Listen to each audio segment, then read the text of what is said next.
Hello students. आज हम बात करेंगे एम्ब्रियोजेनेसिस।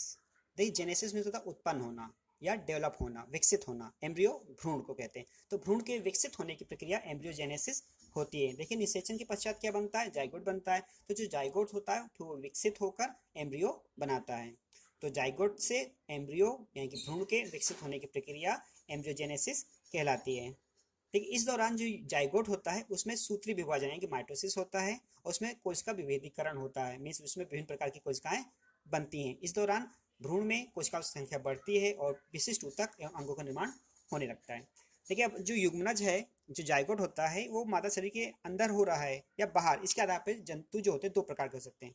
जो जाइगोट है उसका निर्माण फीमेल्स की बॉडी के अंदर हुआ है या बाहर, मीन्स फर्टिलाइजेशन एक्सटर्नल हुआ है या इंटरनल हुआ है। इसके आधार पे जो ऑर्गेनिज्म है, जो जंतु है, दो प्रकार के हो सकते हैं। ओविपेरस अंडप्रजक और सजीव प्रजनन विविपेरस। मतलब जो अंडे देते हैं उन्हें ओविपेरस कहते हैं, जो बच्चे देते हैं उन्हें विविपेरस कहते हैं। पहली बात करते हैं ओविपेरस की। देखिए, ओविपेरस क्या होते हैं? तो ऐसे जीव जिसमें जो जाइगोट होता है वो मादा के शरीर के बाहर विकसित होता है, मीन जिसमें एक्सटर्नल फर्टिलाइजेशन होता है। ऐसे जीव जिनमें एक्सटर्नल फर्टिलाइजेशन होगा। जब एक्सटर्नल फर्टिलाइजेशन होगा तो जाइगोट मादा शरीर के बाहर विकसित होगा।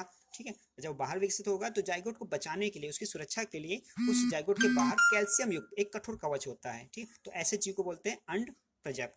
ठीक, इस फिर वो जो अंडा होता है, अंडे का स्फुटन, उसके फूटने से शिशु की उत्पत्ति होती है। जैसे कि जितने भी बर्ड्स हैं, मेढक हैं या रेप्टाइल सरीसृप होते हैं।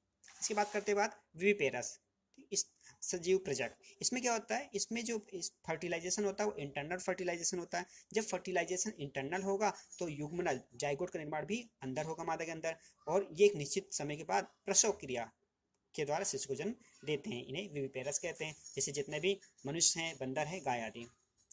देखिए, उचित संरक्षण एवं देखभाल के कारण उत्तरजीविता इनमें अधिक होती है। जो विविपेरस हैं, अब इनके जो पेरेंट्स हैं, इनके माता पिता इनकी देखभाल भी करते हैं और संरक्षण भी करते हैं, इसलिए इनके जीवित रहने की संभावना अधिक होती है। Now post fertilization changes in flowering plant. जो फ्लावर वाले प्लांट्स हैं, में जो एंजियोस्पर्म्स होते हैं, उसमें फर्टिलाइजेशन के बाद क्या क्या चेंजेस आते हैं? ये सबसे पहली बात, जितने भी पुष्पी पादप हैं उसमें जो फ्लावर्स के जो बाह्यदल हैं, सेपल्स हैं, वो झड़ जाएंगे। और उसके बाद जो स्त्री केसर ही निश्चित सी बात बचता है।